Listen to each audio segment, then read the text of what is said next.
तो दोस्तों मैं आपका स्वागत करता हूं पेंशन सर्वे के इस नए वीडियो में, जिसमें मैं आपको बताने वाला हूं कि जब आप किसी व्यक्ति के पास सर्वे के लिए जाएँगे, तो जब आप वहां पर उससे बातें करेंगे, तो वो व्यक्ति भी आपसे कुछ सवाल पूछ सकता है। तो आपको उन सवालों के क्या जवाब देना है, ये सारी चीज़ें मैं आपको इस वीडियो में बताने वाला हूँ। इसके साथ-साथ ही जो आपको मीटिंग के लिए अपॉइंटमेंट लेना है, तो आपको अपॉइंटमेंट किस तरह से माँगना है, ये भी मैं आपको इस वीडियो में समझाने वाला हूँ, बताने वाला हूँ। तो दोस्तों जब भी आप किसी व्यक्ति के पास सर्वे के लिए पहुँच जाएँगे, तो सबसे पहले तो आपको स्माइल रखना ही रखना है। इसके अलावा जब आप अपना इंट्रोडक्शन देंगे, तो नमस्कार सर, नमस्कार मैडम, नमस्कार भैया, नमस्कार काका, चाची, जो भी आप कहना चाहते हैं आपके एरिया के हिसाब से, वो आप कह सकते हैं। और उसके बाद आप अपना इंट्रोडक्शन दें, अपनी कंपनी के बारे में बताएँ और उससे परमिशन माँगे। तो नमस्कार भैया, मेरा नाम अवधेश उपाध्याय है, मैं life insurance corporation of India में काम करता हूँ और मैं पेंशन के ऊपर सर्वे कर रहा हूँ। क्या मैं आपके 2 मिनट ले सकता हूँ?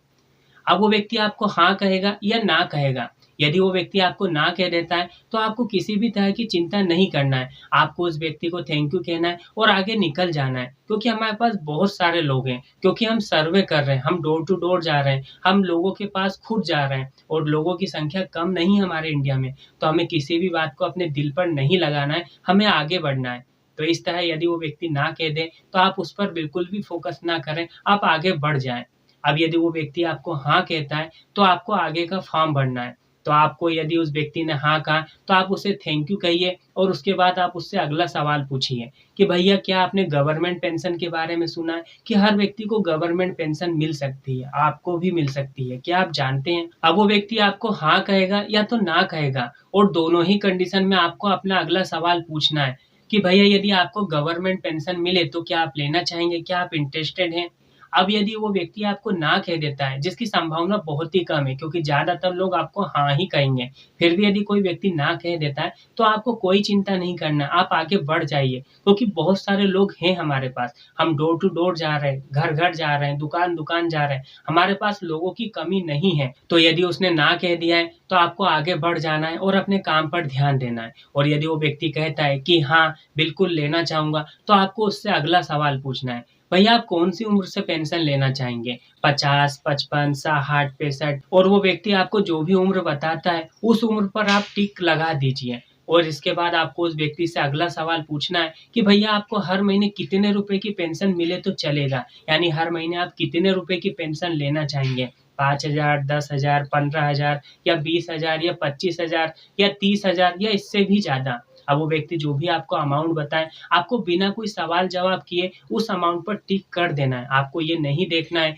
कि यार ये 5,000 पेंशन माँग रहा है, 5,000 रुपए में इसका क्या होगा? अरे ये 50,000 पेंशन माँग रहा है, इतनी तो इसकी औकात ही नहीं है कि ये प्रीमियम भर पाएगा। इस तरह के विचार आपको अपने मन में नहीं लाना है। जो भी अमाउंट उसने बताया, आपको उस पर टिक कर देना है और इसके बाद आपको उस व्यक्ति से कहना है कि भैया पेंशन योजना के बारे में पूरी जानकारी व इसके सारे बेनिफिट को समझने के लिए आपको 15 मिनट का समय देना होगा और ये 15 मिनट का समय आपको अभी नहीं देना है। मैं अपॉइंटमेंट लेकर के आपके पास आऊँगा। उस समय ये सारी चीज़ें मैं आपको डिटेल में बताऊँगा। तो बताइए भैया मैं आपसे कल मिलूँ या परसों? अब वो व्यक्ति हो सकता है आपसे कहे कि कल आ जाओ या परसों आ जाओ, तो आपको उससे अगला सवाल पूछना है कि भैया कल आपसे कितने बजे मिलना सही रहेगा? सुबह 9 बजे या शाम को 5 बजे? अब वो जो भी समय आपको बता देता है, वो समय आप लिख लीजिए।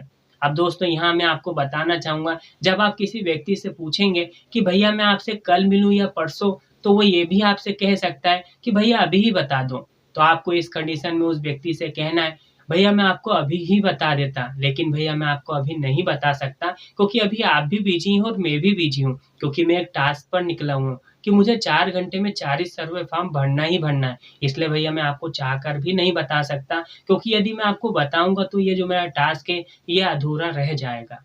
और भैया सारी चीज़ें मैं आपको डिटेल में बताने ही वाला हूँ, जब अपॉइंटमेंट लेकर के मैं आपके पास आऊँगा। तो भैया बताइए मैं आपसे कल मिलूँ या परसों? अब दोस्तों यदि कोई व्यक्ति कहता है कि हाँ ठीक है, कल आ जाइए, तो आपको उससे अगला सवाल ये पूछना है कि भैया कल 9 बजे आपसे मिलूँ या शाम को 5 बजे? आपको ऑप्शन में समय उस व्यक्ति को खुद से ही देना है, क्योंकि यदि आप किसी से पूछेंगे कि भैया मैं आपसे कब मिलूँ, तो हो सकता है उसे संकोच हो कुछ भी बताने में, वो आपको एक सही समय ना दे पाए या तो हो सकता है वो आपको टाल भी दे। लेकिन यदि आप खुद से समय देंगे, तो जो भी समय आपने उसको बताया, उसमें से वो खुद ही एक ना एक समय चुन के आपको दे ही देगा। अब दोस्तों जब भी आप किसी व्यक्ति से ये पूछेंगे कि भैया मैं आपसे कल मिलूँ या परसों, तो वो व्यक्ति आपको कहेगा कि ठीक है कल मिलो। तो आपको उससे अगला सवाल पूछना है, भैया कल किस समय आपसे मिलना सही रहेगा? सुबह 9 बजे या शाम को 5 बजे? अब वो जो भी समय आपको बताएँ, वो समय आपको टिक करना है, यानी अपनी डायरी में लिख लेना है और आपको आगे बढ़ जाना है।